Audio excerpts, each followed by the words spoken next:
at 44:26, Mr. Ellison assures the fraudsters, quote unquote, "Of course, I'm here to help." 45-minute mark, he says, "Let's go fight these people." These people meaning the agencies that were looking into the fraud. I don't know if I would characterize it like that. How would you characterize it? I don't know. I wasn't there. I just heard the clip you had.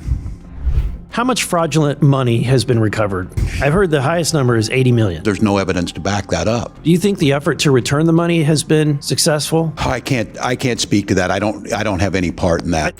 Thank you, Mr. Chairman. Governor Walz, we already know that the Minnesota Medical Assistance gives taxpayer dollars to people that are not here legally, illegal aliens, and we know that in large part, your sanctuary city policies or sanctuary state policies have exacerbated the fraud that we are seeing in Minnesota. We know that just from conservative estimates alone, that during the Biden administration, we had an estimated 15 million people come here illegally. Within your state alone, the estimates from the Migration Institute and Pew Research is that it's at least 130,000 people that are here illegally. And we know that $250 million was stolen for the Feeding Our Futures program. Are you familiar with the fact that those working for the program and individuals later convicted of fraudulent crimes met with Mr. Ellison in the what has been talked about, the recorded conversation? I believe the Attorney General just testified to that, yes. It was a 54-minute conversation.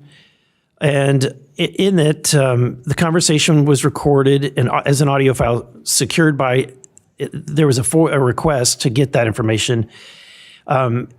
He can clearly be heard pledging his support to individuals who would soon become his family's campaign donors and later Feeding Our Future criminal defendants. The ask occurs around minute 43:30. Specifically, the request for him is in the AG's statutory role as the attorney for state agencies to intervene on behalf of these frauds. And at 44:26, Mr. Ellison assures the fraudsters, quote unquote, "Of course, I'm here to help." And at 45-minute mark, he says, quote unquote, "Let's go fight these people." These people meaning the agencies that were looking into the fraud. Have you listened to this audio? Today was the first time I've heard it. I'm familiar with it, and I don't know if I can validate that characterization. If this is true, do you have concerns? I'm not going to speculate on like I said, I can't characterize what it was. Certainly, you've heard the allegations that Mr. Ellison was working with individuals and that people were trying to reach out to him to try to avoid any kind of prosecution. I don't know if I would characterize it like that. I couldn't do that. How would you characterize it? I don't know. I wasn't there. I just heard the clip you had. How much fraudulent money has been recovered?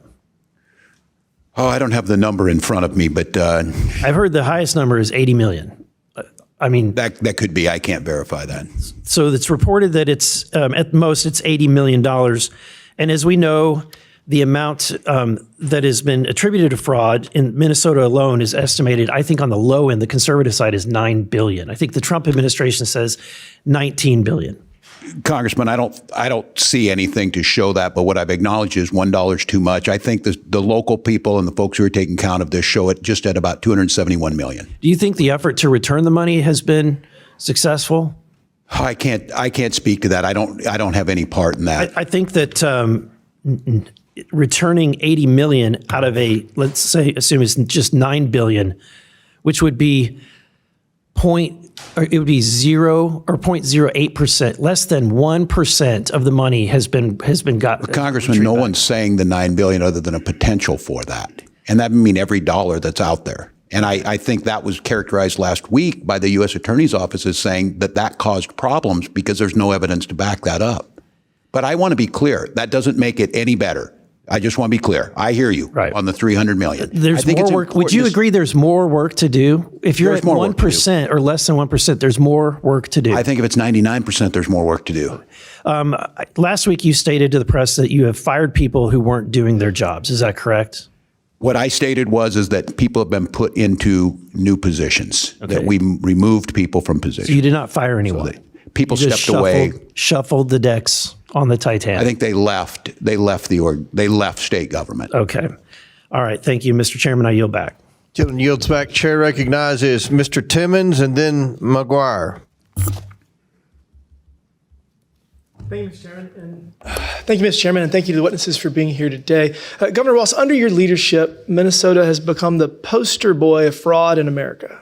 Between the Feeding Our Future scheme and massive widespread fraud in autism and child care programs, your tenure will be defined by immense negligence, costing taxpayers at least hundreds of millions, if not billions of dollars.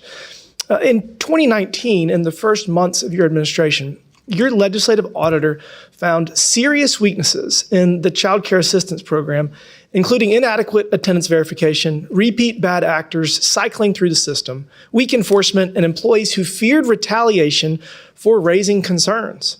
Those warnings were specific, they were actionable, and they were documented. And you were already in office at this time. If, as you say, the buck stops with you, Governor, it's unclear when the buck actually stopped. In your written testimony, you listed multiple actions you have taken to curb fraud, yet clearly they were insufficient. As Minnesota ended up with 14 Medicaid programs deemed high risk, representing over $18 billion in spending. The buck didn't stop when whistleblowers were silenced years ago. It only stopped when you realized the fraudsters were drawing attention from people that you couldn't intimidate into silence. Fraud of this magnitude does not happen overnight. It builds slowly, and it's the result of institutional failures and poor leadership. So, Governor, my question is simple. If the buck stopped with you, as you said, who failed between 2019 and 2022, and why were they not held accountable? Who failed in what, Congressman? This fraud has been growing until recently, and you have been governor for many years. No, well, thank you for the question, Congressman. And I would disagree with your characterization, obviously.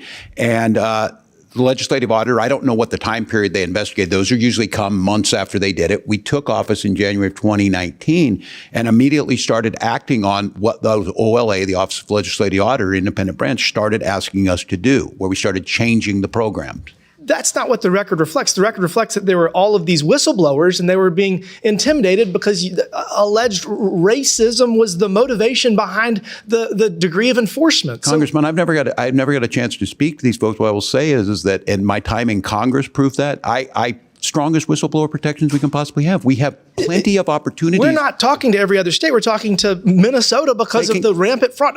So look, is there no fraud in any other states? 3 members of the Minnesota State House of Representatives who all served on the Fraud Prevention and State Oversight Policy Committee gave transcribed interviews that confirmed that your administration was aware of the fraud happening in the state, yet chose not to act due to fear of political repercussions and intentionally silenced whistleblowers who have tried to come forward. Well, that's incorrect. Mr. Chairman, I'm going to insert this in the record. Roadmap to Program Integrity and Fraud Prevention. It's a report, Mr. Chairman.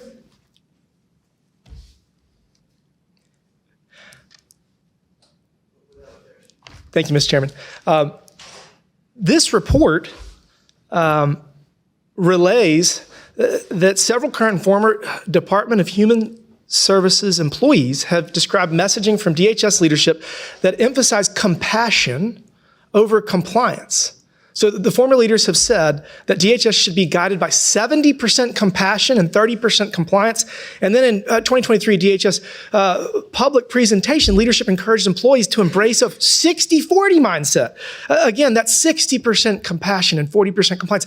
I want to have as much compassion for people that need social safety nets. Like, I want to have 100% compassion, but we also have to have 100% compliance or work as hard as we can to get there. And as you sit here today, and after acknowledging how widespread and pervasive fraud is in Minnesota, how should your state employees prioritize program compliance? What is your message to people now relative to this compassion compliance ratio? Well, I think I agree with you on this, Congressman. I don't think it's an either or choice. We need to make sure we're not going to stop these programs. We're not going to stop being the top state for children in the country, but we need to make sure if we're going to continue those programs that we need to have fraud prevention and program integrity in. So I agree with you. It's not an either or and it's not a percentage.